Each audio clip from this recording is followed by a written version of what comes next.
वहां बैठकर दिल के साथ आनंद के साथ भाव से शिव जी से प्रार्थना करें। श्री शिवाय नमस्तुभ्यं।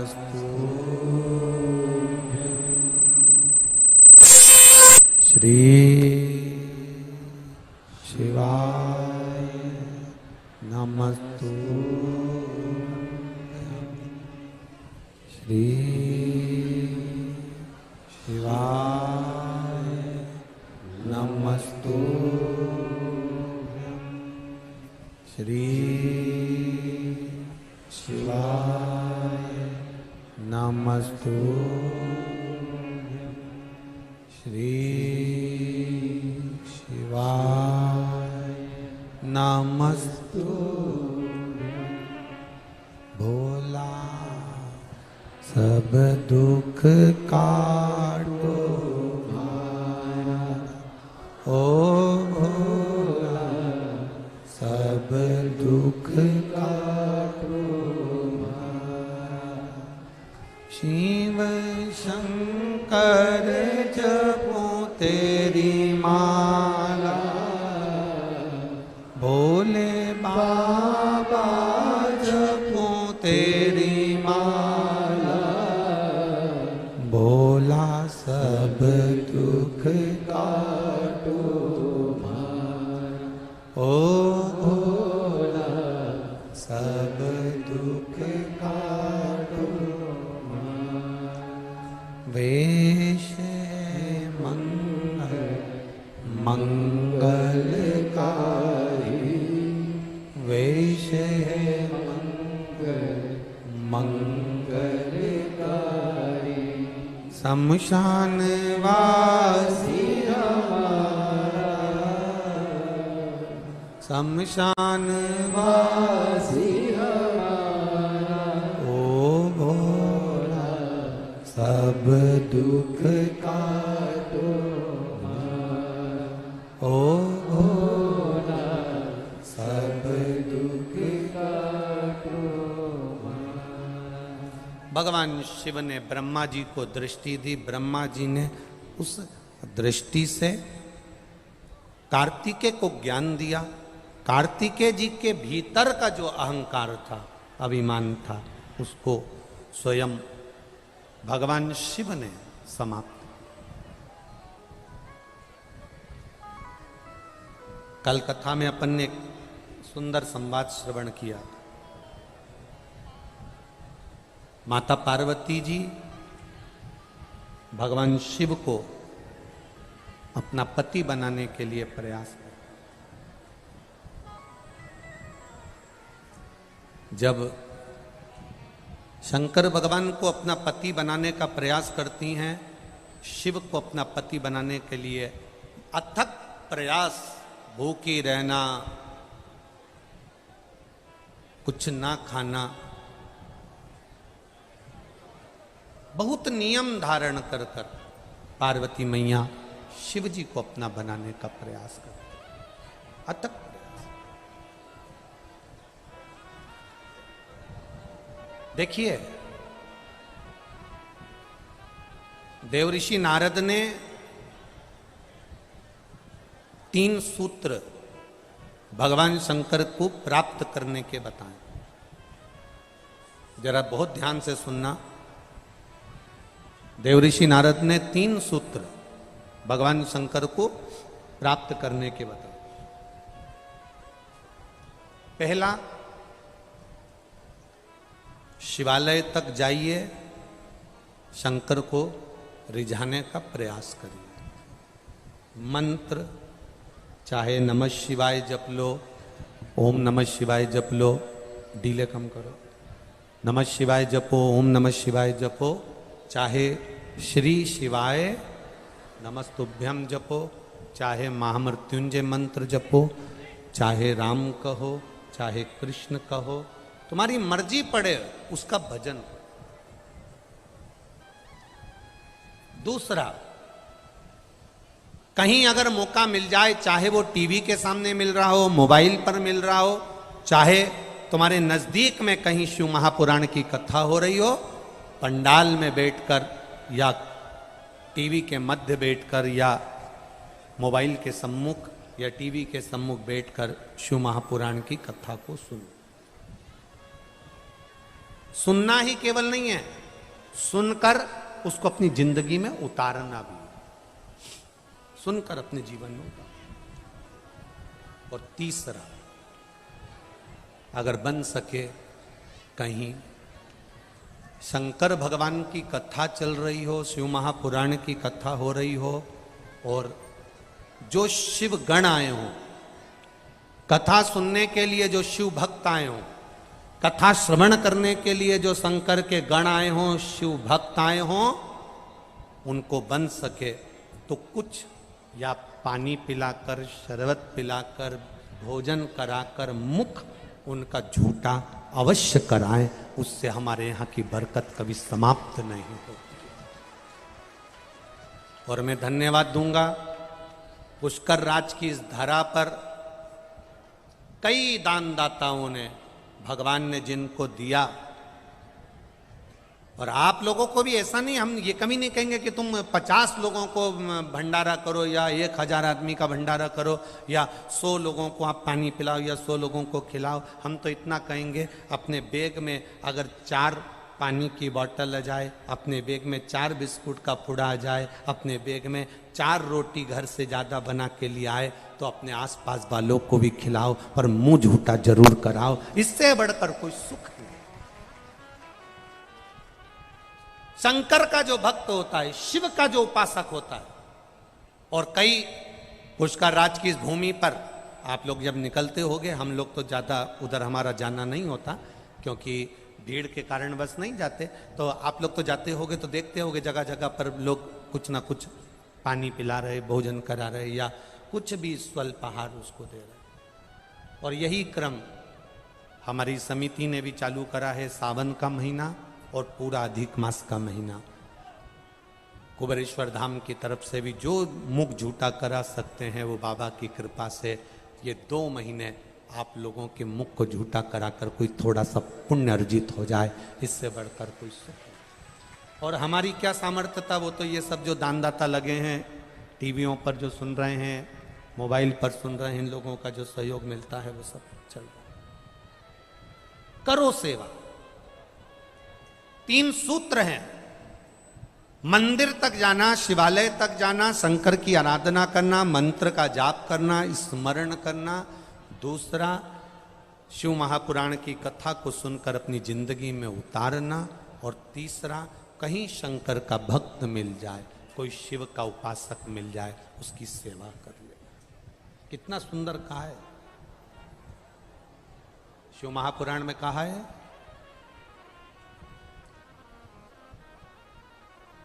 हमने पहले भी कथा में कहा, अगर मान लो संतान का सुख नहीं है, संतान का सुख नहीं है, 20 साल हो गए, 25 साल हो गए, 30 साल हो गए, संतान का अगर सुख नहीं है तो शंकर का कोई भक्त मिल जाए, शिव का कोई उपासक मिल जाए, या कोई ब्राह्मण देव, वेद शास्त्र का ज्ञान रखने वाले, अपने जीवन को सार्थकता में, सात्विकता में जीने वाले, ऐसे ब्राह्मण को जोड़े से उनके बच्चों के साथ बेलपत्री के पेड़ के नीचे भोजन करा देना, खीर खिला देना, और उस खीर के भाग को पति पत्नी दोनों अवश्य पाना। उससे संतान का सुख भी मेरे बाबा प्रदान कर देंगे। सफेद आंकड़े की जड़ का प्रयोग करो, तुम रुका जी वाला, और साथ में ये भी प्रयास करिए। एक बड़ा सुंदर संवाद आता है स्कंद पुराण का। देवऋषि नारद निकल के जा रहे थे और एक बूढ़ी माँ ने, ज्यादा बूढ़ी नहीं कह सकते, एक माँ ने नारद जी के चरण पकड़ लिए, और माँ ने नारद जी के चरण पकड़कर कहा, नारद जी आप तो देवऋषि नारद हो। नारद जी बोले, हाँ नारद जी, आप देव ऋषि नारद हो, मेरे मन की एक बात है, मैं आपसे कह सकती हूँ। नारद जी ने बोला क्या बात है, बोलो क्या बात कहना चाहती हो। नारद जी बस मेरा एक निवेदन स्वीकार कर लीजिए, मेरे घर में संतान नहीं है नारद, मेरे घर में औलाद नहीं है नारद, मेरी उम्र निकलती जा रही है, तुम एक बार नारायण से जाकर कहो ना कि मेरे यहां संतान दे दे। मां ने नारद जी के चरण पकड़ लिए। नारद जी ने कहा मैं पूछ के आऊंगा भगवान से कि आपके यहां संतान कब होगी। नारद जी श्रीमन नारायण करते करते करते करते बैकुंठ पहुंच गए। नारद जी जब बैकुंठ में गए, भगवान नारायण विश्राम कर रहे थे, लक्ष्मी जी चरण दबा रही थी। लक्ष्मी जी की दृष्टि नारद जी पे पड़ गई। जैसे ही लक्ष्मी माता की दृष्टि पड़ी, भगवान नारायण भी उठकर बैठे, देवऋषि नारद को देखकर आदर करा, सम्मान करा। बोलिए नारद जी कैसे आना हुआ। नारद जी बोलते हैं आज तुम एक पृथ्वी पर मृत्यु लोक में एक मां है, उसके घर में संतान नहीं है, बस उसके लिए आपके पास आया हूं। उस मां ने कहा मेरे यहां संतान कब होगी, आप भगवान से पूछ कर बताना। इतने में नारायण ने ध्यान लगाकर देखा कि कौन मां ने प्रश्न किया, और नारायण ने कह दिया इसके यहां संतान का सुख 7 जन्म तक नहीं है, इसके यहां औलाद नहीं हो सकती, इसके यहां संतान नहीं है, इसके यहां औलाद नहीं है।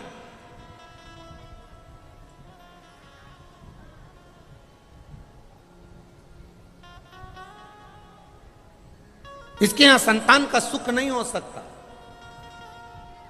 इसके यहां कभी औलाद नहीं हो सकती। देव ऋषि नारद सुनकर पृथ्वी पर आ गए, और पृथ्वी पर आने के बाद देव ऋषि नारद को वो मां फिर मिली, और मां ने नारद जी के चरण पकड़कर कहा नारद जी आपने नारायण से पूछा कि मेरे यहां औलाद कब होगी, संतान कब होगी।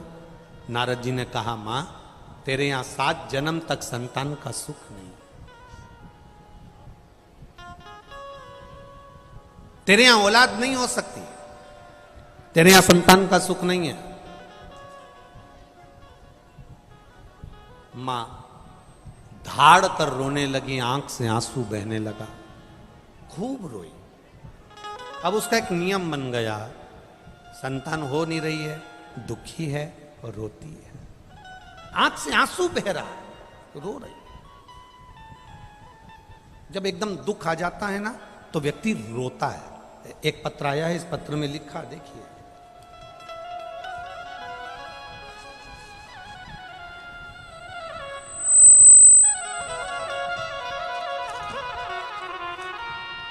मैं ज्योति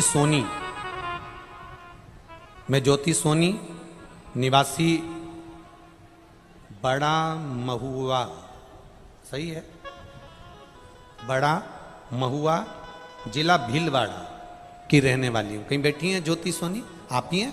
दोनों हाथ ऐसे हिला दो एक बार, हाँ ऐसे हिला दो। मैं ज्योति सोनी निवासी बड़ा महुआ जिला भीलवाड़ा की रहने वाली हूं गुरुदेव। श्री शिवाय नमस्तुभ्यम। एक लोटे जल और एक बेलपत्र का मैं क्या वर्णन करूं।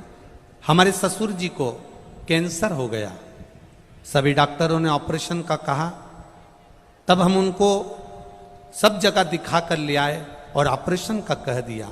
ससुर जी की उम्र भी थी गुरुदेव, अगर ऑपरेशन कराते हैं तो डॉक्टर का कहना है कि ठीक हो ना हो।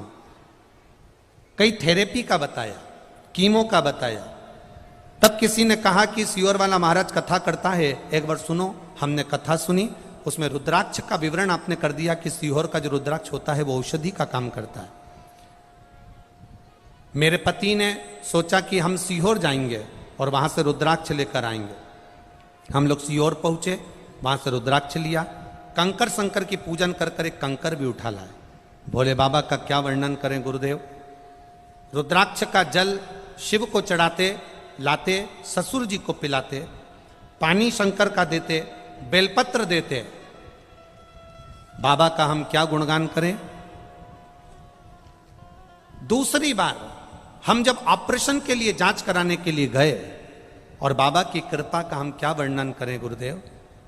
7 दिन ही मात्र हुए थे, आप पत्र में पढ़ सकते हो। 7 दिन बाद उन्हें हॉस्पिटल में ले गए और कई डॉक्टरों ने उनकी फिर जांच करना प्रारंभ करी और डॉक्टरों ने जिन सारे डॉक्टरों ने कहा था कैंसर है, उनकी सारी जांच नॉर्मल आ गई और कैंसर समाप्त हो गया। इसलिए मैं यहां प्रणाम करने के लिए। ये पत्र है। बेटा ठीक है, ससुर जी ठीक है, बैठिए। हर हर महादेव। शिव तत्व इसी को कहते, शिव की भक्ति इसी को कहते, शंकर का गुणगान इसी को कहते।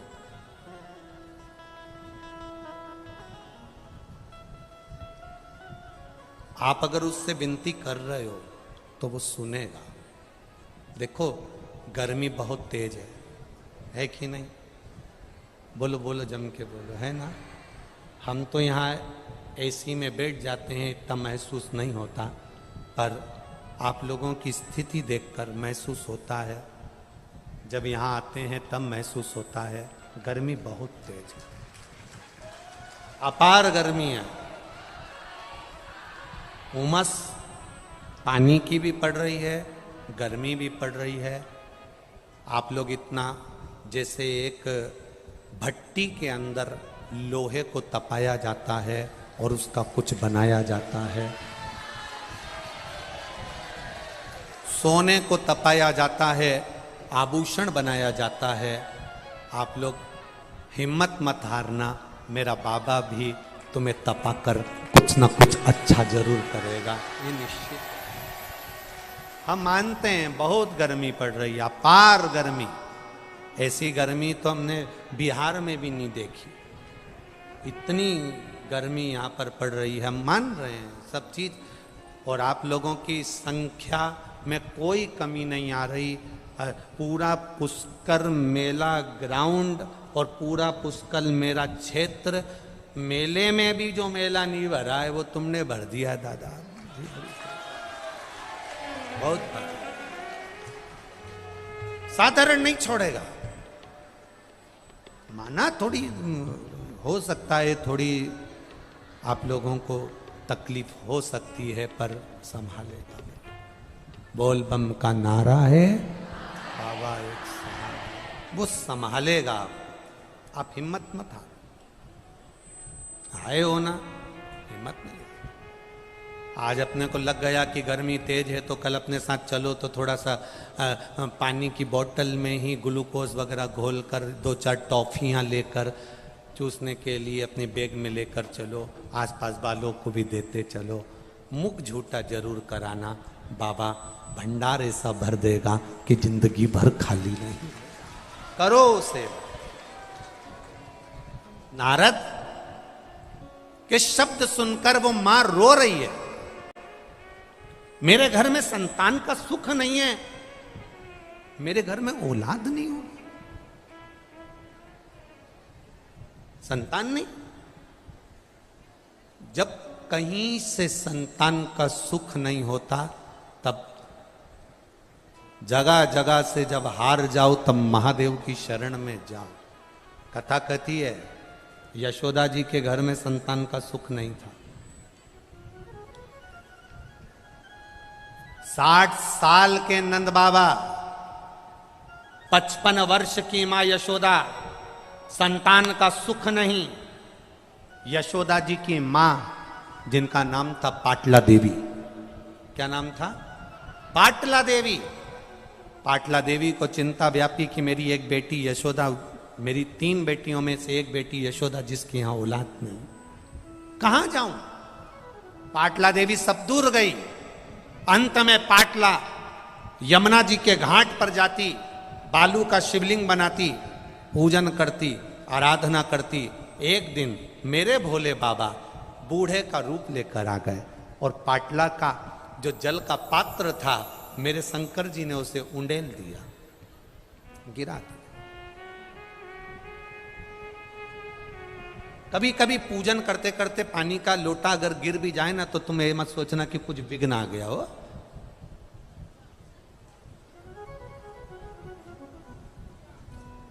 शुभ मुहूर्त देखकर घर से चलो ना चलो, चलेगा, पर शंकर जी का मुख देखकर चल दो तो मुहूर्त भी शुभ हो जाता है।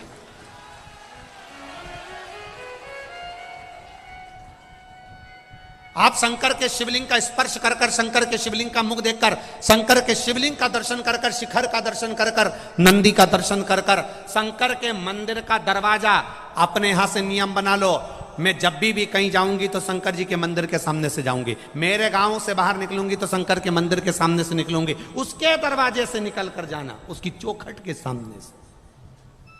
शुभ मुहूर्त देखकर घर से निकलो ना निकलो चलेगा, पर महादेव का दर्शन कर कर निकलना तो मुहूर्त भी शुभ होता चले जाएगा। आपके जीवन में कभी तकलीफ नहीं आए, मुहूर्त शुभ।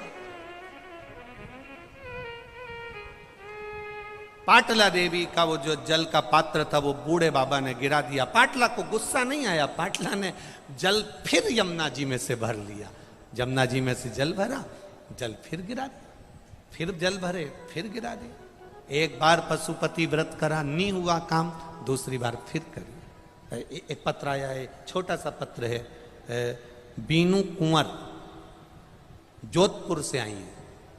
बीनू कुंवर आप ही हैं? ऐसे हाथ हिला दो, हाँ ऐसे हाथ, तीनों परिवार की हैं, हाँ हाथ हिला दो एक से एक बार। बीनू कुंवर जोधपुर से हैं गुरुजी। एक लोटे जल का और पशुपति व्रत का क्या बखान करूं। मेरा बेटा मैकेनिक की ट्रेनिंग में लगा हुआ था, 3 साल से तैयारी कर रहा था, नहीं हुआ। पशुपति व्रत करा एक बार, बेटे का नहीं हुआ, हिम्मत नहीं हारी, दूसरी बार पशुपति व्रत करा, बेटे ने भी करा, और बाबा की कृपा से मेरा बेटा अहमदाबाद में सिलेक्शन हो गया और रेलवे की नौकरी कर रहा है। मैं यहां प्रणाम करने के लिए, बधाई आपको बहुत बहुत, बेटी है। हर हर महादेव। हिम्मत नहीं हारना। एक बार में नहीं हुआ ना, तुम सोच लो कि भाई मैं मंदिर जाती थी और मेरा काम नहीं हुआ, मैं जल चढ़ाती थी मेरा काम नहीं हुआ, 3 महीने मैंने देखा मेरा काम, ना ना ना ना, तेरे मंदिर में आना मेरा काम है और मेरी बिगड़ी बनाना तेरा काम है। उसकी चौखट नहीं छोड़ना, उसका दरवाजा नहीं छोड़ना, उसके द्वार जाना नहीं छोड़ना। लगन तुमसे लगा बैठे जो होगा, देखा जाएगा, तुम्हें अपना बना बैठे जो होगा। उससे लगन लगा लो एक। अब पाटला देवी का पानी का लोटा बार बार डुल रहा है, क्रोध नहीं आया। आखिरी में भगवान शंकर जो बूढ़े के रूप में थे, परीक्षा लेते रहे, फिर कह दिया पाटला तेरी बेटी यशोदा के यहां संतान का सुख नहीं है, पर एक काम कर, सावन का महीना है, श्रावण की पूर्णिमा के दिन तू अपनी बेटी यशोदा से कह दे कि जितने ब्राह्मण यमुना के तट पर आए उनका मुख झूठा करा दे। जरा ध्यान देना, ये मुख झूठा कराने का बड़ा वर्णन, मुख झूठा करा। यशोदा जी के पास खबर गई, नंद बाबा ने ब्राह्मणों को निमंत्रण दे दिया, भोजन में खीर और मालपुआ बन गया।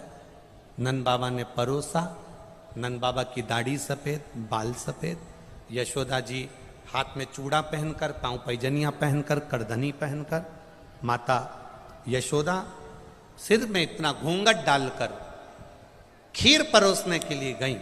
इतने में ब्राह्मणों ने देखा कि नंद बाबा बूढ़े और ये इतना घूंघट डाल के तो इनके घर के बेटे की बहू दिख रही है, पर इनके घर में कोई औलाद नहीं है। तो सारे ब्राह्मणों ने मुख झूठा करते करते, खीर मालपुआ खाते खाते आशीर्वाद दे दिया, पुत्र भव। और जो आशीर्वाद दिया पुत्र भव, यशोदा जी ने अपना पल्लू ऊपर करा। सारे बाबाओं ने देखा कि इसके भी बाल सफेद हैं, ये भी बूढ़ी है। नंद बाबा ने कहा मैं 60 का, ये 55 की, बुढ़ापे में कहाँ संतान होगी। संतों ने कहा हम शंकर के भक्त हैं, शिव का भक्त जब मुख झूठा कर कर कुछ वर दे देता है खाली नहीं जाता, बेटा आएगा भले वो कहीं से भी आए। और वो हुआ, चमत्कार सा हो गया लोगों, हो गई बात निराली। रात ही रात में नंद बाबा की दाढ़ी हो गई काली, और ना जाने किस ऋषि मुनि ने धागा हाथ लपेटा कि नंद घर अनहोनी हो गई, बेटी हो गया बेटा। ये शिव कृपा है, ये उसकी उदाहरण, ये करुणा।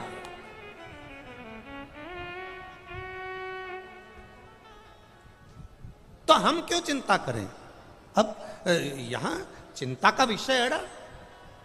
बूढ़ी माँ रो रही है, मेरे घर में औलाद नहीं है, मेरे घर में संतान नहीं है। अब बाबा तो बाबा,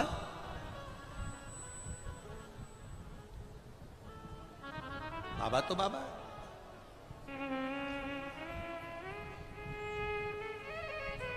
वो कहे ना, जो कोई नहीं करता डमरू वाला करता है, जो कोई नहीं करता डमरू वाला करता है। खाली रही झोली वो ही तो भरता है, खाली रही झोली वो ही तो भरता है। जो कोई नहीं करता डमरू वाला करता है। आप भी बोलो, जो कोई नहीं करता डमरू वाला करता है। खाली रही झोली वो ही तो भरता है, खाली रही झोली वो ही तो भरता है। वो हर पल, हर घड़ी, हर क्षण हमारे साथ चल रहा है। हर पल बिलक पड़ी बूढ़ी मां, आ गया बाबा। चार संत आए, भस्म रमाकर, जटाजूट बांधकर, अलग जगाते हुए उस गांव में आ गए और गांव में आकर चिल्ला कर कहने लगे, बहुत भूख लगी है मां, बहुत भूख लगी है, आज कुछ दे दीजिए, भूख लग रही,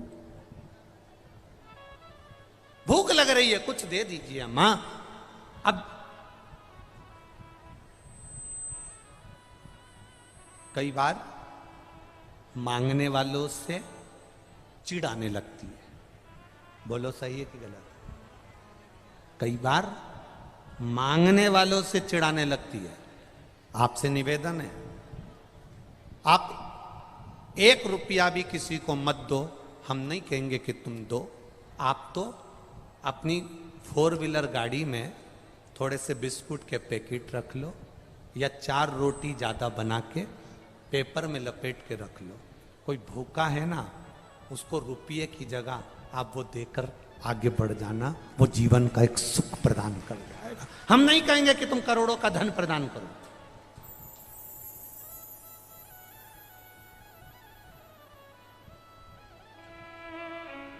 बहुत भूख लगी है मां, कुछ दे दो मां। देवऋषि नारद जिसको कहकर गए तुम्हारे घर में औलाद नहीं होगी, 7 जन्म तक संतान का सुख नहीं, भूख लगी है मां, कुछ दे दीजिए, भूख लगी है मां। संत आए, मां अब बार बार पीछा पकड़ रहे हो। मां ने कहा कि और कहीं चले जाओ, मेरा दिमाग ठीक नहीं, आज मुझे अच्छा नहीं।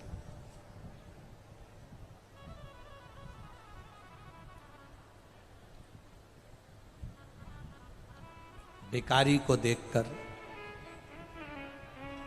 कांच चढ़ा लेने वालों, भिखारी को देखकर हम फिर कहेंगे, भिखारी को तुम पैसा मत दो, भोजन तो दो ना, अन्न का कण तो दो। भिखारी को देखकर कांच चढ़ाने लेने वाले थोड़ा ध्यान देना, जिस दिन तुम मेरे भोले बाबा के पास मांगने जाओगे और उसने भी कांच चढ़ा लिया तो फिर कहां जाओगे? कभी कांच चढ़ाओ मती। अन्न रखा है, दीजिए। बिस्कुट का पुड़ा रखा है, दे दीजिए। एक टॉफी पास में रखी है, दे दीजिए। गुड़ की डली पास में रखी है, दे दीजिए। मिश्री का टुकड़ा पास में रखा है, दे दीजिए, ये लीजिए, ये प्रदान कर।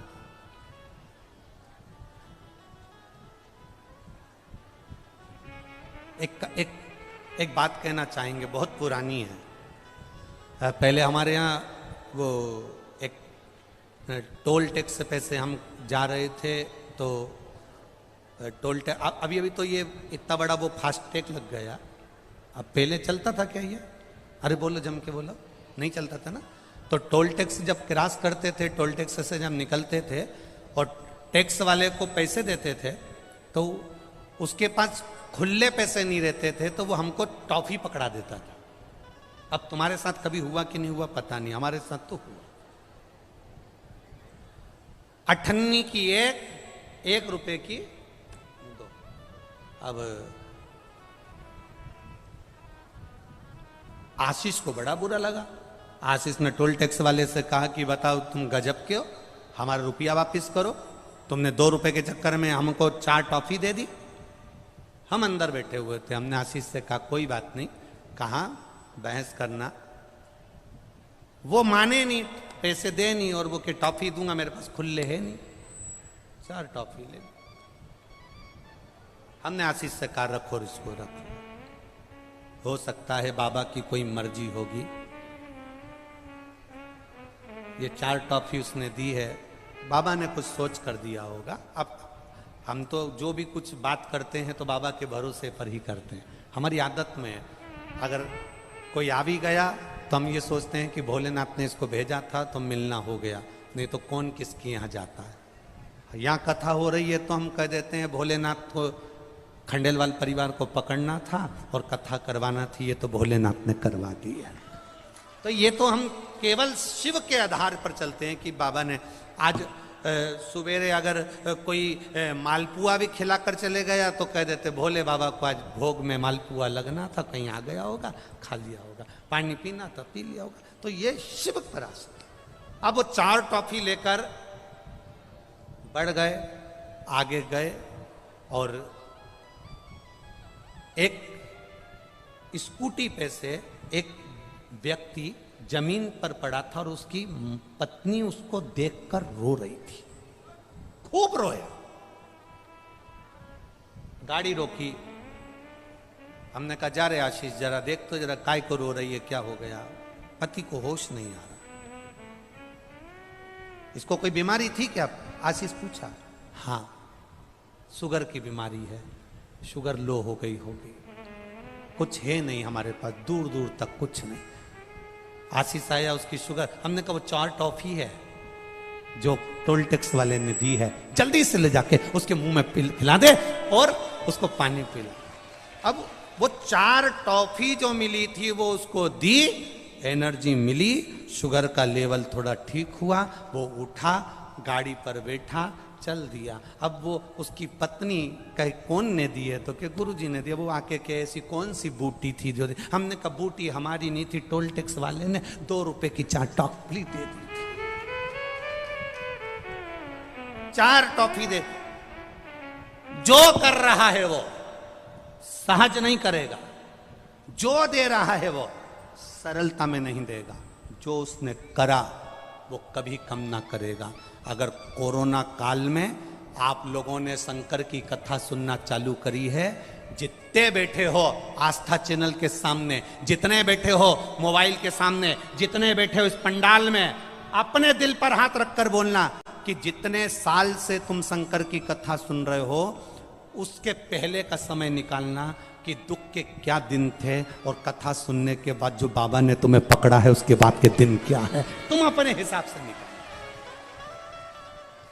अगर बाबा नहीं देता तो तुम अपना गांव छोड़कर इतनी भट्टी में, गर्मी में शिव पुराण सुनने आते। आज के श्रोताओं को लेने के लिए गाड़ी भेजो। आज के समय में कथा में भीड़ इकट्ठी करना है तो सोफे की व्यवस्था करो, कुर्सी की व्यवस्था करो, एसी का हाल करो, खाने की व्यवस्था करो, वीआईपी पानी की व्यवस्था करो, तो लोग कथा सुनने जाते हैं। आपको कौन सी अच्छी व्यवस्था दे दी? कोई व्यवस्था हम नहीं दे पाते, पर बाद में 7 दिन की कथा सुनने के बाद 3 महीने में जो वो व्यवस्था देता है उसके आगे हम कुछ नहीं दे सकते। वो जो दे रहा खाली ना जाता कोई दर से तुम्हारे, मैं भी खड़ी हूँ पाए अपने हृदय से लगा लो गिरा जा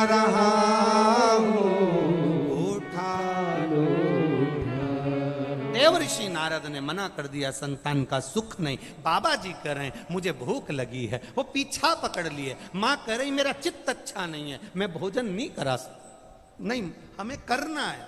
माँ ने कहा बैठे रहो यहाँ पर। बूढ़ी माँ ने बाबाओं को एक जगह पर बिठाया, अंदर गई, अपने घर जो पड़ा था वो बना कर ले आई और लाकर बाबाओं को भोजन कराया।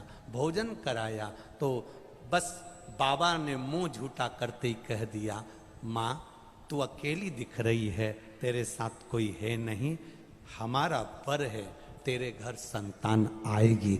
आशीर्वाद दे दिया, पुत्र भव। अब बूढ़ी मां बाबा के सामने ठाका लगाकर हंस दी। बूढ़ी मां को बसी कि नारद जी ने क्या कहा था, भगवान विष्णु ने क्या कहा है, 7 जन्म तक संतान का सुख नहीं है। हंस दी बूढ़ी मां, हंसी। ठीक है बाबा, आपने जो दिया आपका आशीर्वाद हमें स्वीकार है। समय आया, मां के घर में बेटे ने जन्म ले लिया। मां के घर में बेटे ने जन्म लिया। जन्म लेकर बेटा थोड़ा सा बड़ा हुआ। देवऋषि नारद आज फिर उसी मार्ग से निकल कर जा रहे थे तो क्या देखा कि बूढ़ी मां अपने बेटे को भोजन करा रही। पूछा, देवऋषि नारद अंदर गए, मां से पूछा, मां तेरे घर में औलाद कब हो गई?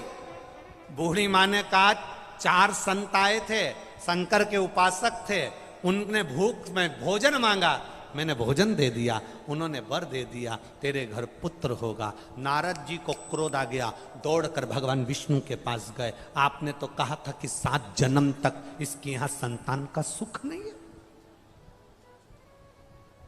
आपने तो कहा था 7 जन्म तक संतान का सुख नहीं है। फिर 7 जन्म तक संतान का सुख नहीं था तो फिर ये औलाद कैसे हो गई?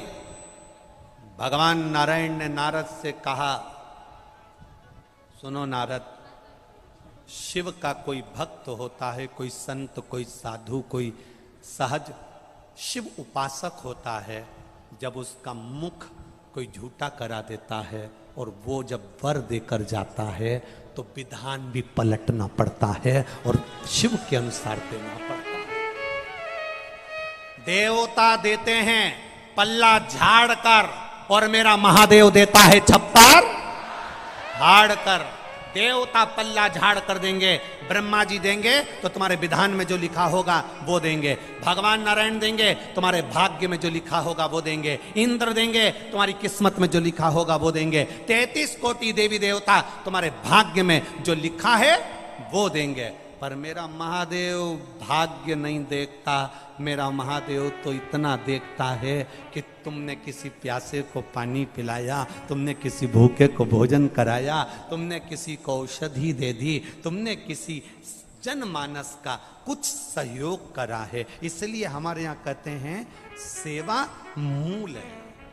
हमारे यहाँ ये दिखावा, तुम मंदिर में दिया लगाओ मत लगाओ, तुम मंदिर में जाकर अगरबत्ती लगाओ ना लगाओ, पर किसी गरीब को, किसी साधारण को, और गरीब को भी जाने दो, तुम्हारे परिवार में अगर कोई दुखी है उसको तुम अगर एक मीठी वाणी भी प्रेम से बोल दो, उतने में दिया लगाने के बराबर फल प्राप्त हो जाता है। ये सुख, ये आनंदता है।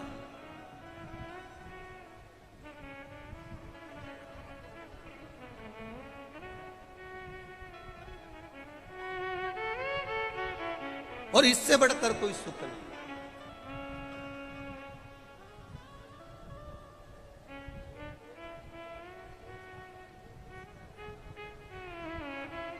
जब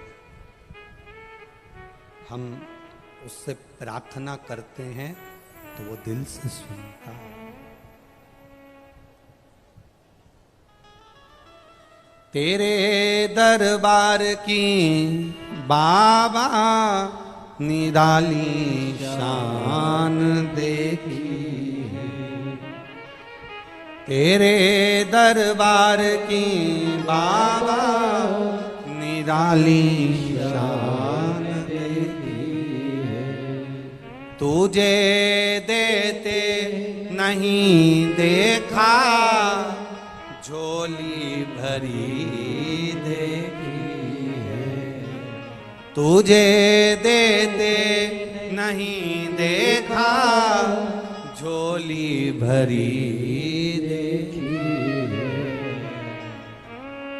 मुख दुनिया मोड़ेगी, बाबा तू मुखड़ा मोड़। मैनू लगी परीतीनू, बाबा तू वे ना। जो प्रीत जुड़ जाए शंभू से, पार्वती जी ने प्रीत जोड़ ली महादेव से और बाबा से प्रीत जोड़ी तो भोलेनाथ जी ने पार्वती को स्वीकार करा। समय आया, मां शिव की हो गई, शिव शक्ति की हो गई, शक्ति शिव की है। जो शंकर भगवान और माता दुर्गा जी को, पार्वती जी को, देवी जी को अलग अलग मानते हैं, जो ब्रह्मा विष्णु और महेश को अलग अलग मानते हैं, जो राम कृष्ण और शिव को अलग अलग मानते हैं, समझ लेना कि उनकी बुद्धि में भगवान बैठा ही नहीं। राम कृष्ण शिव नारायण ब्रह्मा शिव देवी देवता जितने भी देव हैं, ये ब्रह्मा विष्णु और महेश कभी अलग नहीं हुए। इसलिए इनकी आरती भी गाई जाती है। सारे देवताओं की आरती में केवल एक देवता का नाम होता है, पर शंकर जी की आरती में ब्रह्मा विष्णु सदा शिव जानत अभिवेका, प्रणवाक्षर के मध्य ओम अक्षर के मध्य यह तीनों। यहाँ शिव के लिए शंकर भगवान, अगर कोई कहे कि राम अलग है, कृष्ण अलग है, ब्रह्मा अलग है, विष्णु अलग है, अगर तुम पुष्कर राज के मंदिर में भी ब्रह्मा जी का भी दर्शन करने जाओगे तो ब्रह्मा का दर्शन कर कर भी अगर शंकर तुम्हारे दिल में बैठा है तो ब्रह्मा में भी शिव नजर आएगा। राम का दर्शन करने जाओगे तो शिव नजर आएगा। सूरदास और तुलसीदास दोनों की बात बड़ी निराली है। सूरदास जी कृष्ण को मानते हैं और तुलसीदास राम जी को मानते हैं।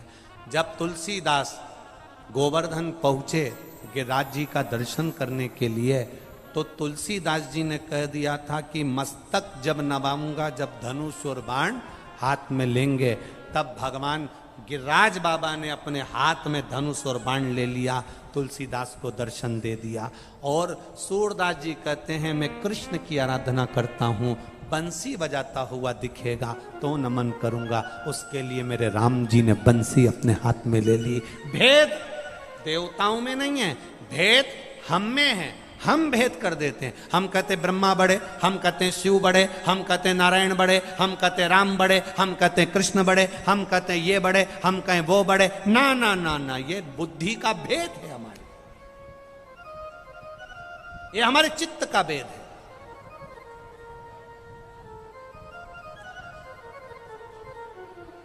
आप इस भेद से दूर हो जाओ। शिव शक्ति एक है। आप अगर दुर्गा जी की भजन कर रहे हो तो समझ लो शंकर जी का भजन कर रहे हो। आप शंकर जी का भजन कर रहे हो तो समझ लो दुर्गा जी का भजन कर रहे हो। आप राम जी का भजन कर रहे हो तो समझ लो शिव जी का भजन कर रहे हो। आप कृष्ण का भजन कर रहे हो तो समझ लो शिव जी का भजन कर रहे हो। कोई अंतर नहीं है।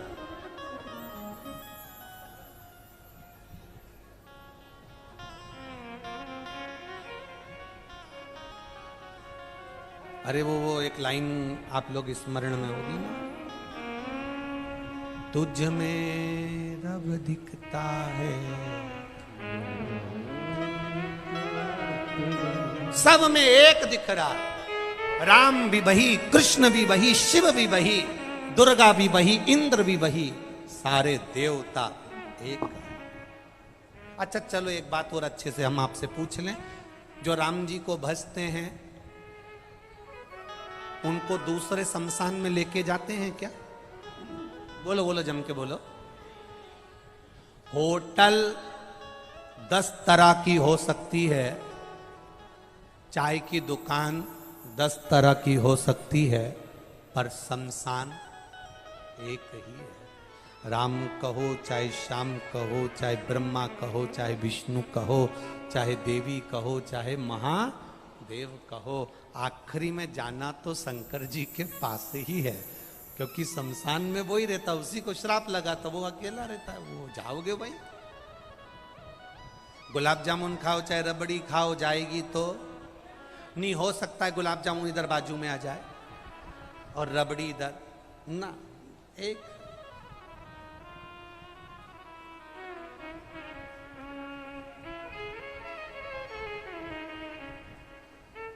सब देने वाला वो त्रिकालदर्शी मां पार्वती जी के शरीर से, उपटन से गणेश जी महाराज का प्रागट्य हो गया। श्री गणेश जी महाराज पधार रहे हैं, जोरदार ताली बजाकर स्वागत करिए। आओ भक्ति से, आनंद से। आप पूरे पुष्कर वालों को, अजमेर वालों को, आसपास के सारे भक्तों को मौका मिला है शंकर के भक्तों की सेवा करने का। 12 तारीख से ये कथा 11 को समापन हो जाएगी, 12 तारीख से अलवर में चालू हो जाएगी। अलवर के आसपास क्षेत्रवासियों से निवेदन है, 1 बजे से 4 बजे तक कथा चलेगी। शंकर के भक्तों की दिल से सेवा करिए। ये धन, ये दौलत, ये संपदा सब अलमारी में पड़ी रह जाएगी, पर जो तुमने दान किया, पुण्य किया, वो आनंद पाएगा। कुबेरेश्वर धाम विठले सेवा समिति के द्वारा भी भंडारा दिन में चलता है, कथा तक चलता है, और जो लोग टीवी चैनल के माध्यम से जुड़े हैं वो भी अपना सहयोग समिति को कर सकते हैं, जिससे ये 2 महीना लगातार आपके द्वारा भंडारा निरंतर चलता रहे। बड़े भाव के साथ आज एक निर्माल्य विसर्जन की गाड़ी भीलवाड़ा राजस्थान प्रांसल चौराया पिपलेश्वर महादेव मंदिर महिला मंडल के द्वारा एक निर्माल्य विसर्जन की गाड़ी चलाई गई। एक बार जोरदार ताली बजाएं। बहुत बहुत साधुवाद।